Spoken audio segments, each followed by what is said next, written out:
우리는 계속해서 금요 기도의 시간에 영적 성장을 위한 기본 원리에 대해서 살펴보고 있습니다.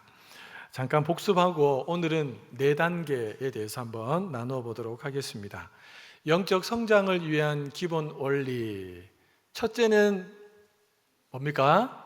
잊어버리는 법을 배워라 입니다. 과거에 내가 받았던 은혜, 잘했던 업적, 그리고 과거에 내가 했던 실수, 죄악, 잘못, 이 모든 것들도 다 잊어버려야 한다라고 했습니다. 그래야지 하나님이 주시는 날마다 새로운 은혜를 사모하는 마음으로 우리가 표대를 향해 달려갈 수 있고 그 은혜를 받아 누릴 수 있다. 그래야지 성장할 수 있다라고 말했습니다. 여러분 저를 한번 따라해 주시기 바랍니다. 왕년에 받은 은혜 말고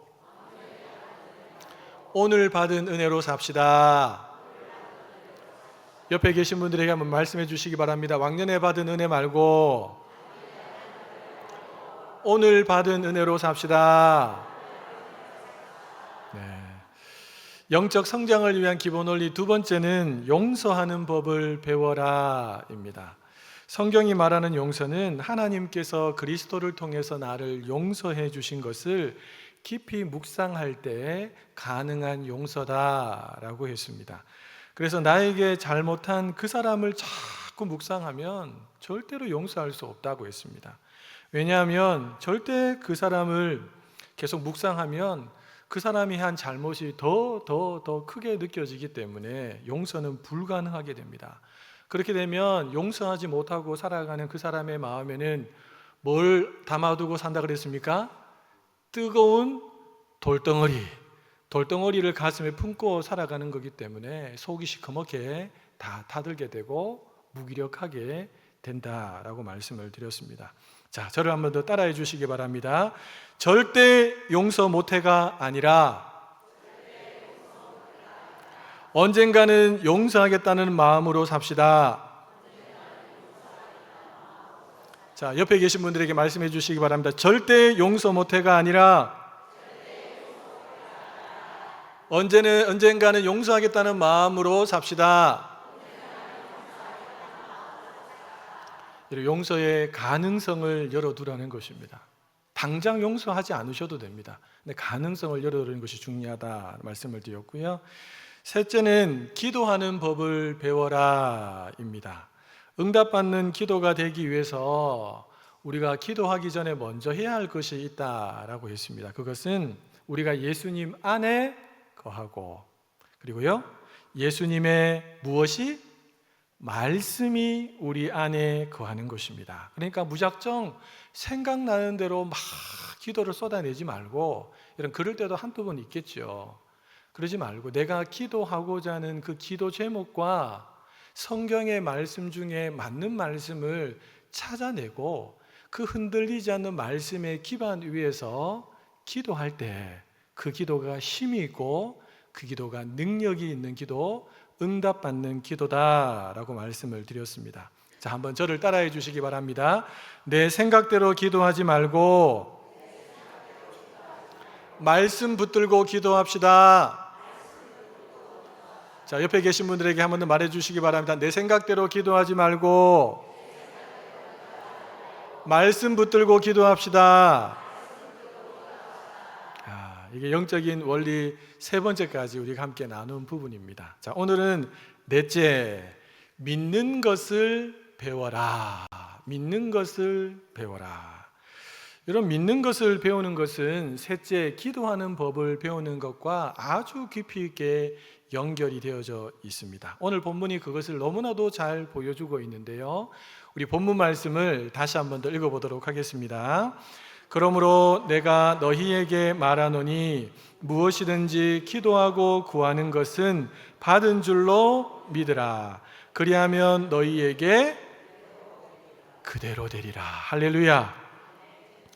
여러분, 여기서 말하는 믿음은 어떤 믿음일까요? 어떤 믿음일까요? 이 말씀은 예수님께서 무화과 나무 저주 사건 이후에 제자들에게 해주셨던 말씀입니다.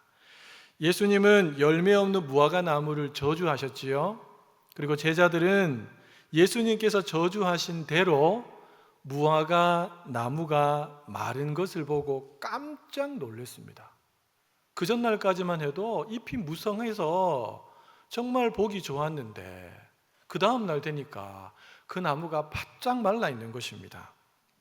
그때 예수님은 제자들에게 하나님을 믿으라 라고 하시면서 기도에 대해서 말씀해 주셨습니다. 그러니까 믿음과 기도는 뗄래야 뗄 수 없는 것이다 라고 우리가 생각할 수 있겠죠. 자, 그러니까 본문에서 말하는 믿음은 뭘까? 크게 두 가지인데요. 첫 번째는 하나님의 전능하심을 신뢰하는 믿음입니다. 뭐라고요? 하나님의 전능하심을 신뢰하는 믿음. 내가 믿는 하나님이 얼마나 대단한 분이신지를 믿는 믿음이라고 할 수 있겠죠. 이것은 아무리 불가능해 보인다 해도 하나님은 하실 수 있다. 여러분, 이 믿음 보통 믿음이 아닙니다.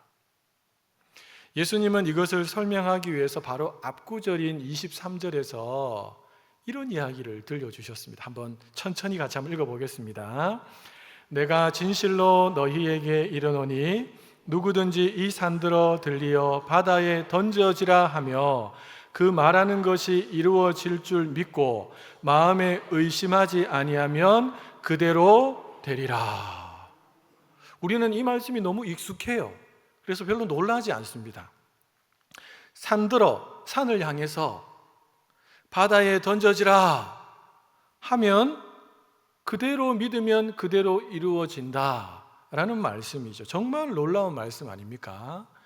여러분들은 아무도 안 놀라시는데 아니, 목사님 이 정도는 다 믿어야 되는 거 아닙니까? 이러신 눈치 같습니다. 예. 여러분, 여기서 이 산이 바다에 던져지는 것은 실제 지형 이동도 맞지만 사실은 조금 더 확장시킨다면 인간의 능력으로는 불가능해 보이는 장애물, 그것을 하나님은 능히 제거하실 수 있는 분으로 믿는 믿음입니다. 예.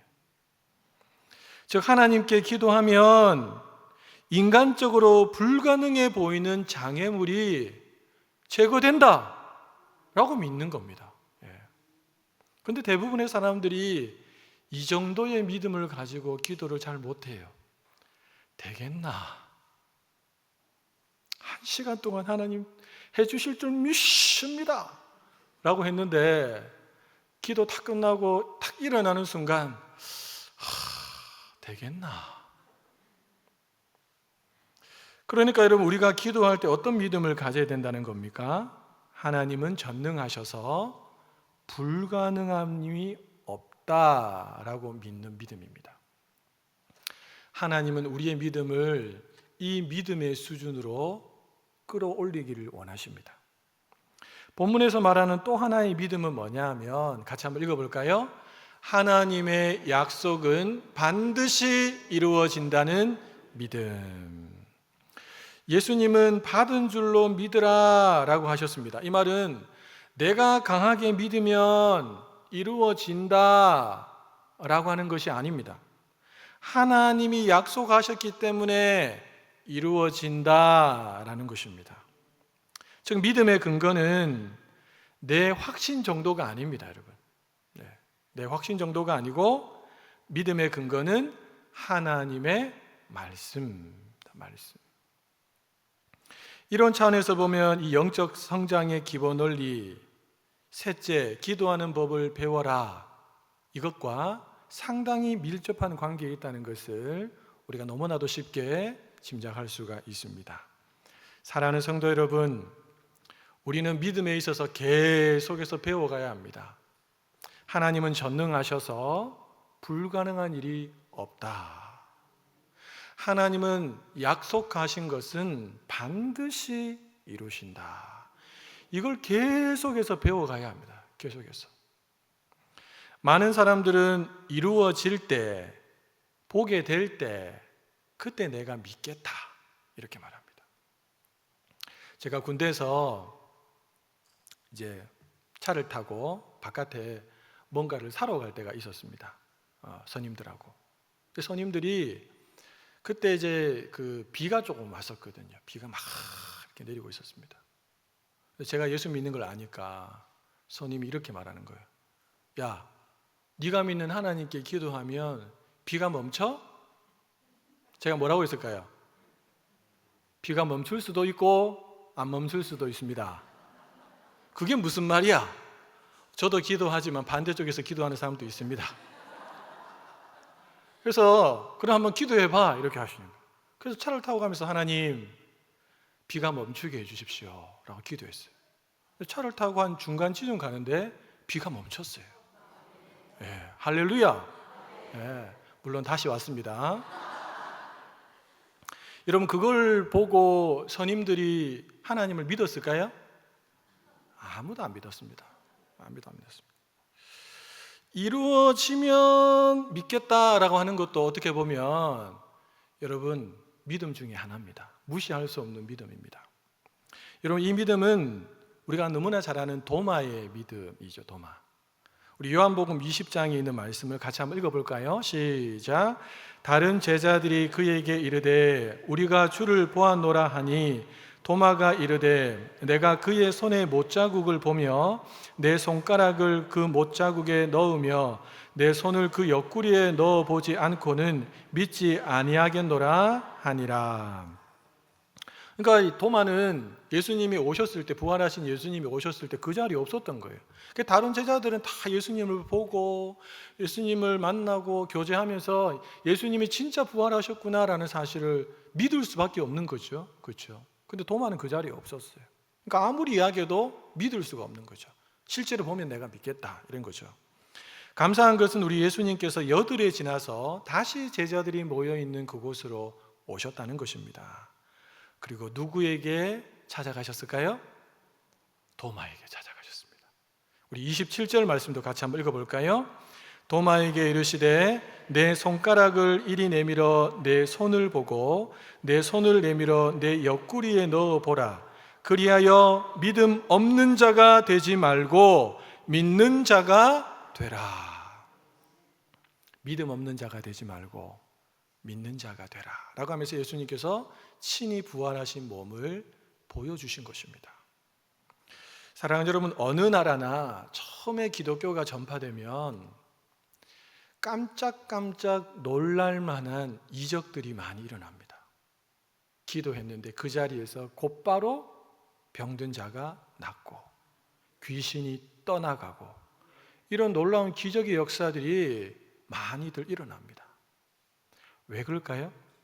처음에는 보고 믿게 되는 그런 경우들이 많기 때문에 그렇습니다. 무시할 수 없어요. 하나님이 그렇게 하십니다. 그러나 그 나라에 하나님의 말씀이 다 번역이 되고 성경을 바르게 전할 목회자들이 세워지고 난 다음부터는 여러분 그런 기적보다도 하나님의 말씀을 붙드는 믿음, 하나님은 그것을 더 요구하십니다. 그렇다고 기적의 역사가 없는 것은 아니에요. 하나님이 또 그 사람의 수준에 맞게끔 기적을 베푸셔서 믿음을 한 단계로 끌어올리실 때도 있으시다는 겁니다. 믿음이 없는 도마는 예수님을 만난 이후에 믿음의 사람으로 변화됐습니다. 그리고 여러분, 우리는 베드로의 신앙 고백만 위대하다고 말하지만 사실은 도마의 신앙 고백 또한 위대한 고백이 나옵니다. 우리 28절 말씀인데 같이 읽어볼까요? 도마가 대답하여 이르되 나의 주님이시요 나의 하나님이시니이다. 아멘. 도마가 예수님을 어떻게 믿었다는 겁니까? 전능하신 하나님으로 예수님을 믿었대요. 도마가 예수님을 자신의 주인으로 믿었다고 입으로 지금 고백하고 있는 것입니다. 아마 여러분들 중에는 목사님, 저도 정말 믿고 싶은데 믿어지지가 않습니다. 정말 믿고 싶은데 그런 분들이 계실 거라고 생각합니다. 너무 걱정 안 하셔도 됩니다. 정말 믿고 싶다면 도마처럼 여러분 있어야 될 자리, 주님께서 있으라고 하신 자리에 계속 머무시면 됩니다. 그러면 주님께서 말씀으로 찾아가십니다. 그리고 믿음의 증거를 보여주시면서 그 사람의 믿음을 한 단계 이상 끌어올리십니다. 믿는 것을 배우기 위해서 우리가 꼭 기억해야 할 한 사람이 있다면 그 사람은 믿음이라고 하면 우리가 조상님이라고 부를 만한 아브라함입니다. 아브라함. 도대체 아브라함이 어떤 믿음을 가졌길래 하나님이 감탄하셨고 믿음의 조상으로 지금까지 불리고 있는 걸까요? 우리 로마서 4장에 있는 말씀인데요, 우리 천천히 같이 한번 이 말씀을 읽어보도록 하겠습니다. 아브라함이 바랄 수 없는 중에 바라고 믿었으니 이는 내 후손이 이같으리라 하신 말씀대로 많은 민족의 조상이 되게 하려 하심이라. 그가 100세나 되어 자기 몸이 죽은 것 같고 사라의 태가 죽은 것 같음을 알고도 믿음이 약하여지지 아니하고. 여러분, 아브라함의 믿음을 한마디로 말하면 바랄 수 없는 중에 믿은 것입니다. 이 말은 주변 환경을 보면 도저히 하나님을 믿을 수 없는 상황에서도 하나님을 믿었다는 겁니다. 심지어는 자신의 나이의 한계, 생식 기능의 한계, 심지어는 아내 사라의 태가 닫혀진 것까지도 다 아는 완전하게 불가능하게 보이는 그 상황 속에서도 아브라함은 하나님께서 주셨던 그 약속의 말씀, 너의 씨를 통해서 내가 놀라운 역사를 일으키겠다 라고 하는 그 약속의 말씀을 믿었다는 것입니다. 여러분, 물론 아브라함은 우리가 잘 알고 있는 것처럼 완벽한 믿음의 사람이 아니지요. 그가 얼마나 실수를 많이 했고 잘못을 많이 했습니까? 하나님이 안 계시는 것처럼 인간의 머리를 굴려가면서 어떤 위기를 한번 극복해 보려고 아내를 넘기기도 하고, 또 하나님이 너의 씨를 통해서 약속의 자손을 주겠다고 했음에도 불구하고 자신은 안 될 것 같으니까 자신이 너무나도 사랑하는 종 엘리에셀을 통해서 하나님 하시지요 라고 말하기도 하고, 또 사라가 자꾸 옆에서 말하는 거예요. 여보, 우리는 이제 끝났어요. 나는 끝났어요. 나는 끝났어요. 당신 내 여종 하갈이 있으니까, 하나님이 당신의 씨를 통해서 주신다고 하셨으니까 하갈을 통해서 하나님께서 약속해 주신 게 아닐까요? 라고 하는 그 말에 혹해서 하갈과 동침해서 이스마엘을 낳기도 했습니다. 그러나 그럼에도 불구하고 그는 자신에게 말씀하신 하나님의 말씀이 반드시 이루어진다는 사실을 믿었습니다. 여러분, 하나님이 이 믿음의 자리로까지 아브라함을 계속 이끄신 겁니다. 기다려주시고 참아주시고 때로는 개입을 하시고 때로는 침묵을 하시고 그 자리로까지 하나님이 계속 이끌어 가신 거죠. 100세가 되어서 더 이상 자신에게 생산할 능력이 없다고 느껴질 그때도, 사라의 태가 죽은 것 같음을 알았던 그때도 그는 전능하신 하나님의 말씀은 반드시 이루어진다 라고 믿었습니다. 놀랍게도 그 믿음대로 아브라함은 100세 때 자신의 씨를 통해서 이삭을 얻게 되지요. 100세 때 웃었습니다. 야, 진짜 하나님이 말씀대로 하셨구나. 사랑하는 성도 여러분, 하나님께서 우리에게 요구하시는 믿음은 바로 이런 믿음입니다. 이미 하나님께서 약속하신 말씀이라면 반드시 이루어진다. 여러분, 이 사실을 믿는 사람은 하나님의 말씀을 가까이 할까요? 멀리 할까요? 당연합니다. 반드시 이루어지니까. 특별히 기도의 자리에서 그것을 실제로 믿고 구하지요. 여러분, 중요한 게 있습니다. 여기서 응답의 때는 내가 정하는 게 아니고 누가 정하십니까? 하나님이 정하십니다. 하나님. 그리고 하나님께서 정하신 그때가 가장 좋은 때임조차 믿는 것입니다. 이게 믿음입니다. 믿음. 대부분의 사람들은요, 기도하면서 자기 때를 딱 정해 놓습니다. 하나님은 그때 딱 맞춰서 응답해 주셔야 됩니다. 그때 응답 안 되면 삐집니다. 이것은 믿음이 아닙니다. 어린아이 믿음입니다. 가장 좋은 하나님의 때 하나님께서 응답하신다.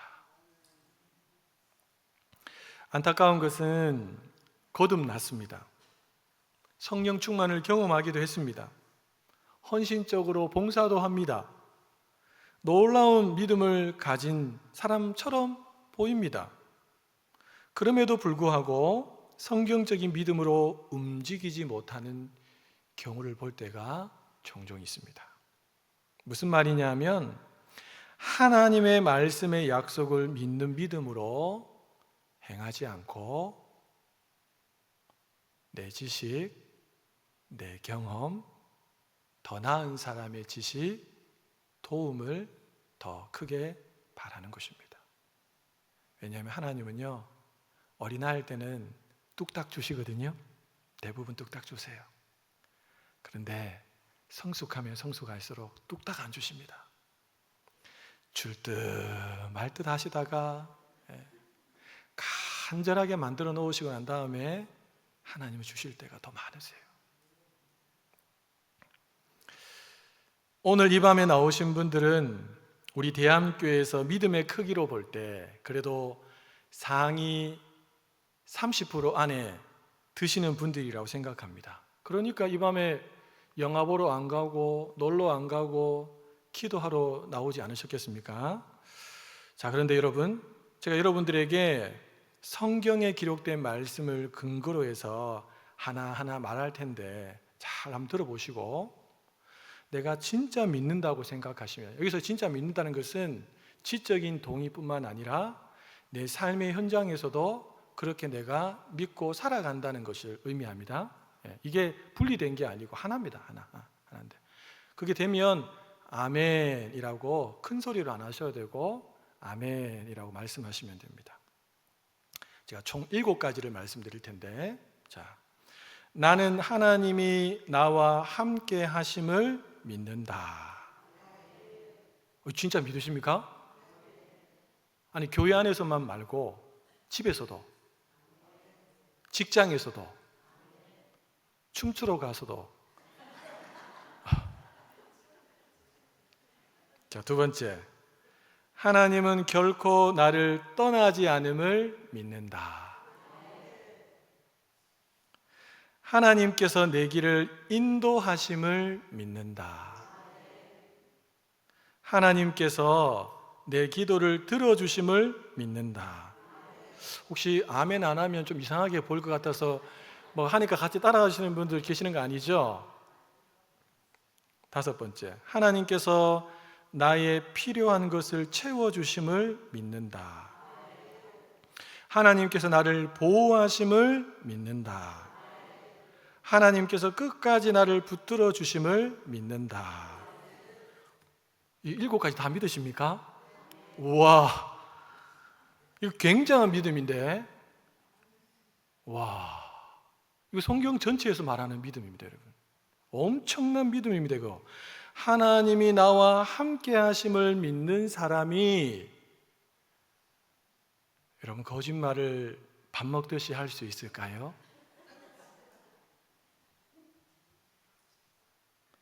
남을 쉽게 흉볼 수 있을까요? 원불교 할까요? 진지하게 한번 생각해 보시기 바랍니다. 하나님이 결코 나를 떠나지 않음을 믿는 사람이 걱정, 근심, 염려에 짓눌려 갖고 겨우겨우 숨쉬며 살까요? 하나님께서 내 길을 인도하심을 믿는 사람이 불성실하게 그냥 주어진 하루를 막 살아낼까요? 아니면 요셉처럼 나에게 주어진 상황 속에서 내가 할 수 있는 최선을 다하며 누가 보든 보지 않든 그렇게 살까요? 하나님께서 내 기도를 들어주심을 믿는 사람이 기도의 불을 꺼버릴 수 있을까요? 내 마음이 상하고 기분이 나쁘다고 기도를 포기할 수 있을까요? 하나님께서 나의 필요한 것을 채워주심을 믿는 사람이 여러분 염려하면서 살까요? 하나님께서 나를 보호하심을 믿는 사람이 두려움, 불안에 휩싸여 살아갈까요? 하나님께서 끝까지 나를 붙들어 주심을 믿는 사람이 낙심, 좌절, 절망할 수 있을까요? 여러분, 우리는 입으로 아멘 하는 것이 믿는 것이 아니라 삶으로 아멘 하는 것이 진짜 내 믿음입니다. 이 사실을 놓쳐서는 안 됩니다. 사랑하는 여러분, 신앙의 연륜이 때로는 직분이 그 사람의 믿음을 크게 만드는 것이 아닙니다. 아닙니다. 제가 우리 구역장 모임 때 구역장님들에게도 제가 말씀을 드렸지만 두 가지 균형을 항상 가지고 있어야 됩니다. 첫 번째는 하나님, 나는 죄인 중에 괴수입니다. 괴수였습니다가 아니고 지금 내가 하나님의 은혜를 더 많이 알고 깨달아 보니까 내 안에 얼마나 많은 죄성이 있고 얼마나 말로 다 할 수 없는 엉망진창인지, 하나님, 내가 죄인 중에 괴수입니다 라고 하는 철저한 자기 부인입니다. 두 번째는 그럼에도 불구하고 하나님이 나를 택하셔서 복음의 일꾼으로 세우셨다는 것, 이 두 가지 균형이 없으면 어떤 사역자든지 다 넘어질 수밖에 없습니다. 여러분, 하나님의 기록된 말씀을 실제로 믿는 사람, 그 사람을 하나님은 찾으십니다. 그리고 그 사람의 기도를 통해서 일하시고 그 사람의 섬김을 통해 하나님의 영광을 드러내십니다. 예수님은 말씀하셨어요. 내가 너희에게 말하노니 무엇이든지 기도하고 구하는 것은 받은 줄로 믿으라. 그리하면 너희에게 그대로 되리라. 전능하신 하나님, 그분께서 말씀하신 바를 반드시 이루신다라는 믿음으로 기도하면 그대로 된다. 그대로 된다, 얘들아. 너희들이 이 하나님을 경험하면 좋겠다. 사랑하는 성도 여러분, 하나님은 우리가 기도드릴 때 우리의 기도 소리에 귀 기울이십니다. 하나도 빠지지 않고 다 들으십니다. 그리고 하나님께서 보시는 것이 있습니다. 뭘 보실까요? 기도하는 그 사람의 믿음을 보십니다. 우리 눈에는 안 보여요, 그 기도의 사람의 믿음이. 근데 하나님이 정확하게 그 사람이 하나님을 향하여 어떤 믿음을 가지고 구하고 있는지를 하나님은 다 보세요. 다 듣기도 하시지만 또 다 보세요. 그리고 우리 예수님께서 이렇게 말씀하시죠. 저를 한번 따라해 보시겠습니까? 내 믿음대로 되리라. 여러분, 이게 기도 응답입니다. 내 믿음대로 되리라. 그러니 우리가 믿음으로 기도하려면 하나님의 말씀을 읽어야 됩니다. 하나님의 말씀을 들어야 되고 하나님의 말씀을 붙들어야 됩니다. 어느 정도로 해야 될까요? 어느 정도로? 성경이 어느 정도로 말하고 있습니까? 주야로 묵상하라. 여기서 묵상이라는 말은 다 비워내라 이 말이 아니고 입으로 작은 소리로 막 읊조리듯이 막 제잘제잘 하면서 그 들은 말씀, 생각나는 말씀을 계속 읊조려서 내 안에 채우라는 겁니다. 그래서 내가 입을 열어 누군가와 대화할 때는 그 말씀이 자연스럽게 스며들어 나오고, 그 정도 수준까지 주님께서 우리의 말씀을 끊임없이 채우기를 원하십니다. 왜냐하면 그 말씀이 믿음으로 나타나거든요. 우리 로마서 10장 17절 말씀 같이 한번 읽어볼까요? 그러므로 믿음은 들음에서 나며 들음은 그리스도의 말씀으로 말미암았느니라. 아멘. 사랑하는 여러분, 믿음은 하나님의 선물이지요. 그 선물은 들음이라는 방법을 통해서 우리가 받을 수 있습니다. 근데 집에 가만히 앉아 있는데 갑자기 믿음이 생겼다? 이런 게 있습니까? 없습니다. 없습니다. 주일날 들었던 설교를 다시 한 번 더 듣는데 믿음이 생겼다? 이런 거 있을 수 있을까요? 네, 있을 수 있습니다.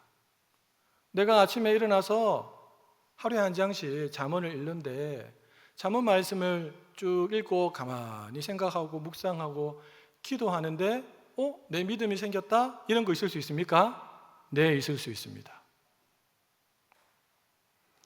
특별히 성경을 소리내서 읽고 잠시 눈을 감고 읽은 말씀을 되새기고 그 말씀을 붙들고 기도할 때에 그 사람의 믿음이 점점 커지는 겁니다. 여러분, 말씀을 들으면 믿음이 생기고 믿음이 생기면 기도하고 싶어지고 기도하면 믿음이 커지고 믿음이 커지면 더 말씀을 듣고 싶어집니다. 이걸 가리켜서 영적인 선순환이라고 합니다. 이런 반대도 있습니다. 말씀을 안 들으니까 말씀 시간에 자꾸 졸고 휴대폰을 보고 있으니까 믿음이 안 생기고 믿음이 안 생기니까 기도하고 싶지가 않고 기도하고 싶지 않으니까 믿음이 더 작아지고 믿음이 더 작아지니까 말씀을 듣기 싫어지죠. 이걸 영적인 악순환이라고 합니다. 여러분, 놀라운 것은 뭐냐 하면 우리의 힘으로 이 영적인 악순환을 끊어내는 게 쉽지가 않습니다. 너무 어렵습니다. 너무 어렵습니다. 저도 이런 악순환을 많이 경험해 봤습니다. 절대 쉽지 않습니다. 근데 하나님이요, 그 사람이 정말 하나님의 자녀면 어떻게 하는 줄 아십니까? 고난이라고 하는 방법을 통해서 그 사람의 삶을 흔드세요. 막 흔드세요. 막 흔들어서 이거 내 힘으로 도저히 안 되겠구나, 죽겠구나 라고 하면서 기도의 자리로 불러내십니다. 그래서 기도하다가 믿음이 커지니까 말씀을 읽고 싶고 말씀을 듣고 싶고 또 말씀을 듣고 싶으니까 또 믿음이 더 커지고 이런 영적인 선순환으로 누가 바꿔놓으신다고요? 하나님께서 바꿔놓으십니다. 아마 이런 경험을 갖고 계신 분들이 많으실 겁니다. 사랑하는 여러분, 오늘 우리가 살고 있는 이 사회도 빈익빈 부익부가 극명하게 갈리죠. 제가 인도 단기 선교를 2번 다녀왔는데 인도는 극과 극입니다. 여러분. 집에 하나도 없이 그냥 길거리에 천 하나 이렇게 해갖고 덮고 자는 사람들이 많아요. 너무 많습니다. 그래서 너무 더울 때 50도가 넘어갈 때는 그냥 길거리 자다가 죽어버려요. 그런 사람들이 많습니다. 그런데 거기에 비해서 집이 어마어마한 사람도 있습니다. 지금 대문을 열고 차를 타고 들어가야지 되는 그런 집도 있더라고요. 엄청난 빈익빈 부익부지요. 근데 여러분 아십니까? 이 사회에서 보이는 영적인 빈익빈 부익부보다 영적인 세계에서 보이는 빈익빈 부익부는 훨씬 더 차이가 큽니다. 저는 우리 사랑하는 성도님들이 믿는 것을 배워서 아무도 빠짐없이 영적인 부자가 되었으면 좋겠습니다. 그렇다면 여러분, 눈에 보이는 환경을 따라 살지 마시고 하나님의 말씀을 지금보다 더 가까이 하시기 바랍니다. 하나님의 말씀을 가까이 한다는 것은 하나님을 가까이 한다는 것입니다. 그래서 믿음이 자라가는 걸 내가 제일 먼저 느끼게 됩니다. 주변 사람들이 또 여러분을 향해서 말합니다. 너를 보니까 하나님이라는 분이 있는 것 같아. 이런 은혜의 주인공들 다 되시기를 예수님의 이름으로 축복합니다.